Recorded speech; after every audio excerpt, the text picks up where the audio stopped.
My financially abusive ex-husband tried to steal my lottery winnings, but my new boyfriend had other plans. I'm still reeling from everything that's happened, and I honestly don't know where to begin, so I'll just start from the beginning. My ex-husband, Mark, and I were together for 10 years, married for 5 of them. Looking back, I can see all the red flags I missed, or perhaps chose to ignore. Mark was always very charming, especially in the beginning. He swept me off my feet, and I thought I had found my soulmate. He came from a seemingly well-off family, and he always had big dreams, which I admired. I, on the other hand, came from a very modest background. My parents instilled in me the value of hard work and saving, and I had managed to put together a decent nest egg from years of working and being frugal. Our financial troubles began subtly. Mark, despite his big dreams, never seemed to be able to hold down a job for very long. He'd jump from one opportunity to another, each one promising to be the next big thing, but always falling through. He'd convince me to invest in these ventures, always assuring me that the returns would be huge.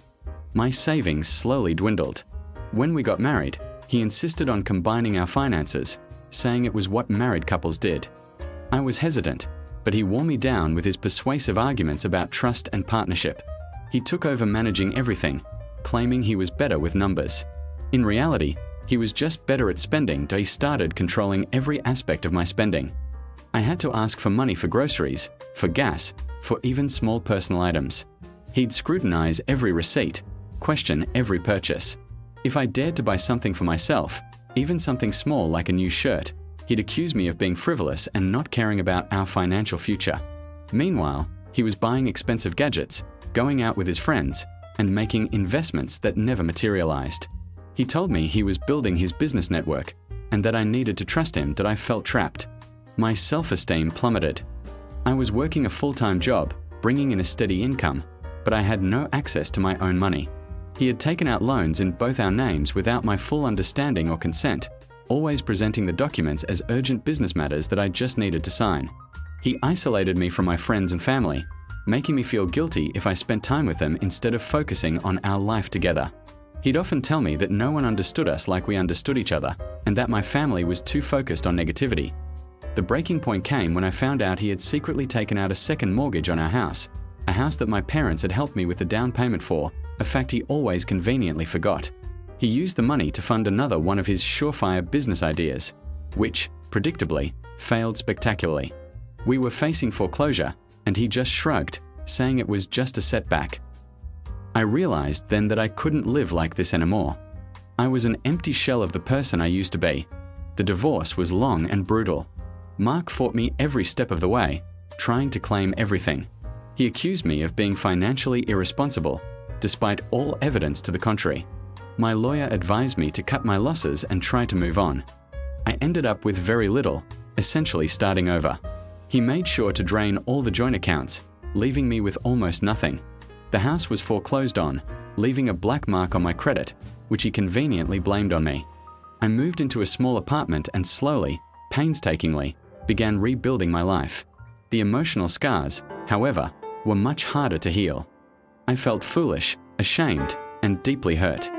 I vowed never to let anyone control me like that again. It took me a long time to even consider dating again. The thought of trusting someone with my heart, let alone my finances, was terrifying. But then I met David. David was everything Mark wasn't. He was kind, patient, and incredibly understanding. He listened to me without judgment when I finally felt comfortable enough to share parts of my past. He was stable, had a good job, and was responsible with his money, but not to the point of being stingy. He encouraged me to pursue my hobbies, to reconnect with my friends and family, and most importantly, he made me feel valued and respected. He never once tried to tell me what to do with my money, or even asked about it. He just supported me in my efforts to save and rebuild. We had been together for about a year when something incredible happened. I had always played the lottery, just a few tickets here and there, never expecting to win anything significant. It was a small indulgence, a little dream. One Tuesday evening, I checked my numbers, and I couldn't believe my eyes. I had won the jackpot. A massive, life-changing amount of money. We are talking tens of millions of dollars. I sat there, staring at the screen, heart pounding, convinced it was a mistake. I called David, my voice trembling, and he rushed over. We double-checked the numbers, triple-check them, and slowly, the reality began to sink in. I was rich. The first person I told, after David, was my lawyer. I wanted to make sure everything was handled correctly and securely. He advised me to set up an anonymous trust, which I did. David was ecstatic for me, but his excitement was pure and genuine, not tainted by any hint of wanting a piece of it. He just kept saying how much I deserved this, how all my struggles were finally going to pay off. His reaction further solidified my trust in him. He truly was a good man. We decided to keep the win a secret for as long as possible, especially from my ex-husband. I knew Mark would come crawling out of the woodwork if he ever found out. We celebrated quietly, just the two of us, dreaming about what the future held. I made plans to pay off my family's mortgage, set up college funds for my nieces and nephews, and invest wisely for my own future. I also wanted to donate to some charities that had helped me during my difficult times. However, secrets, especially big ones, have a way of getting out. I'm not entirely sure how Mark found out. My best guess is that a distant relative, who I had briefly mentioned my luck to, without revealing the full extent of it, must have inadvertently let it slip to someone who knew Mark's family. The rumor mill works fast, especially when money is involved. One afternoon, about 2 months after I won, my phone rang. It was an unknown number, but something told me to answer it. It was Mark. His voice, once so charming, now oozed with a false sweetness that made my skin crawl. "Hello, darling," he said, as if no time had passed, as if he hadn't put me through years of hell. "I heard you've come into some good fortune." My blood ran cold. "What do you want, Mark?" I asked, trying to keep my voice steady. Now, is that any way to talk to your ex-husband? We shared so much, remember? The good times? And the bad. I heard about your lottery win. Congratulations. That's just wonderful news. How did you find out? I demanded. He chuckled. Doesn't matter. What matters is that we were married, darling, for 5 years. And half of that money, legally, is mine. I almost dropped the phone. The sheer audacity of this man. After everything he put me through, after leaving me with nothing, he now had the gall to claim my hard-won lottery money. You are insane, Mark. That money is mine. We are divorced. You have no claim to it whatsoever. Oh, but I do, sweetie.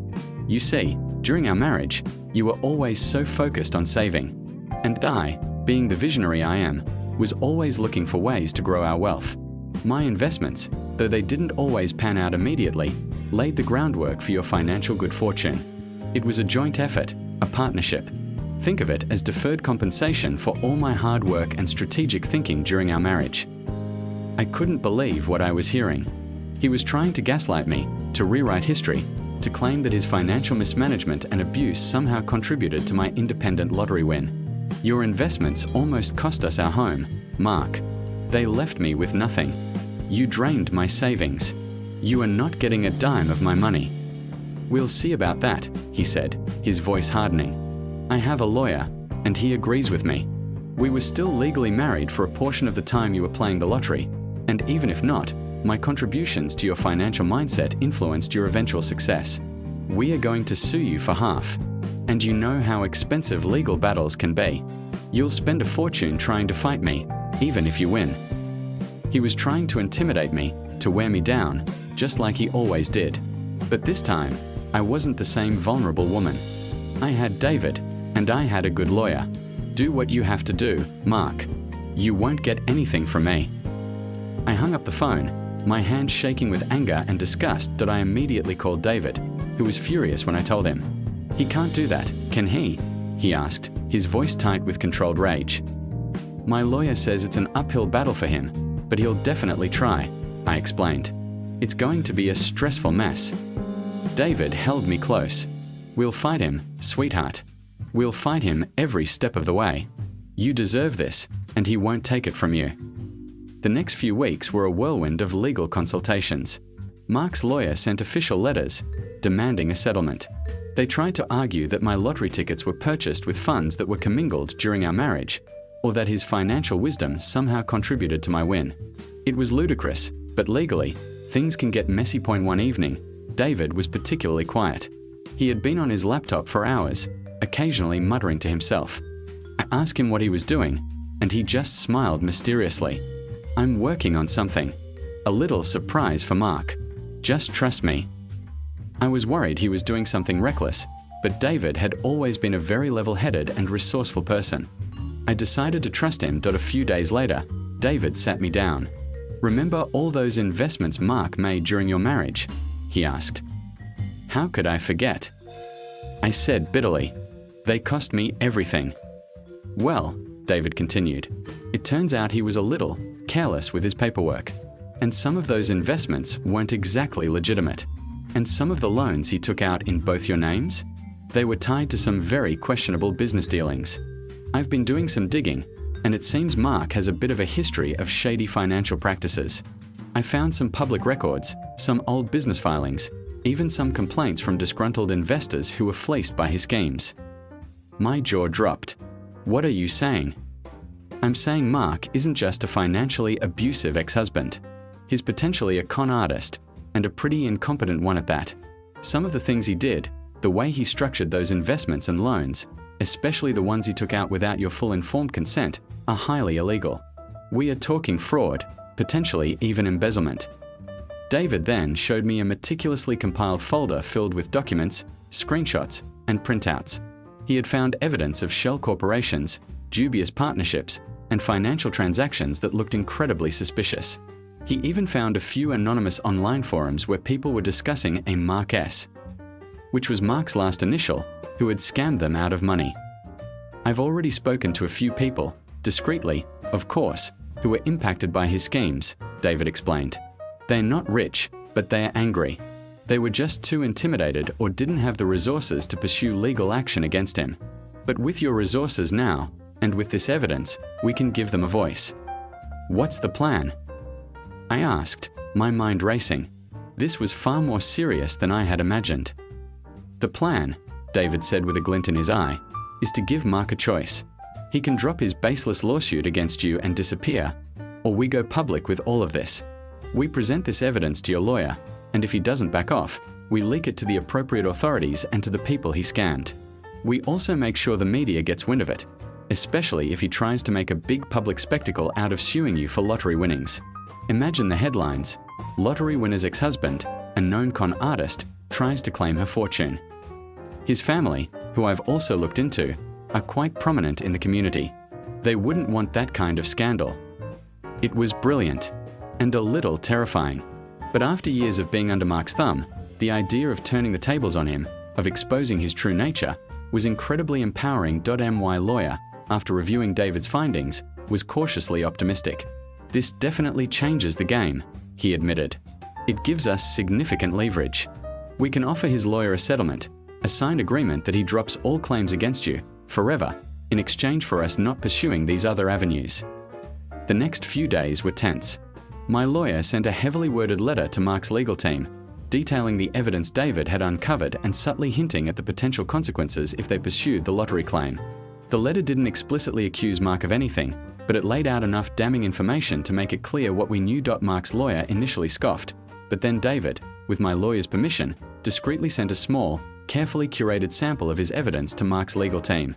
Just enough to show them we weren't bluffing, without giving away our entire hand. The response was immediate and frantic. Mark's lawyer called ours, demanding to know what we wanted. It was clear that Mark had been confronted with the evidence and was panicking. His facade was crumbling. My lawyer, armed with our new leverage, gave them our terms. Mark was to sign a legally binding document relinquishing all claims to my lottery winnings and any future assets, and he was to never contact me again. In return, we would not pursue legal action against him for his past financial misdeeds, nor would we leak the information to the public or his past victims. It was a clean break, with a very clear understanding of the consequences if he ever tried to cross me again. It took a few days of intense back and forth, but eventually, Mark capitulated. He signed the agreement. I imagine his family, who had always maintained a public image of respectability, must have put immense pressure on him to make this go away quietly. The threat of public humiliation and potential legal repercussions for his past actions was far greater than any perceived claim he had on my lottery winnings. I haven't heard from Mark since. The relief I feel is immeasurable. It's not just about keeping the money, it's about finally being free from his shadow, from the fear and anxiety he instilled in me for so long. David, My incredible boyfriend became my knight in shining armor, not with grand gestures of wealth, but with his intelligence, his unwavering support, and his fierce protection. Now, with the legal drama behind me, I can truly focus on the future. I'm taking things slowly, making smart investments, and most importantly, rebuilding my life on my own terms. I'm helping my family, supporting causes I believe in, and finally enjoying the freedom and peace of mind that I deserve. And David, he's not just my boyfriend, he's my partner, my confidant, and the most extraordinary man I've ever known. He never asked for anything in return, only my happiness. And that, to me, is worth more than all the lottery winnings in the world.so. Reddit, I guess my story is a testament to perseverance, to finding your strength, and to the power of a truly good partner. Don't ignore the red flags, trust your gut, and when you finally find someone who genuinely cares about your well-being, hold on to them. I'm finally free, and the future looks brighter than I ever dared to imagine.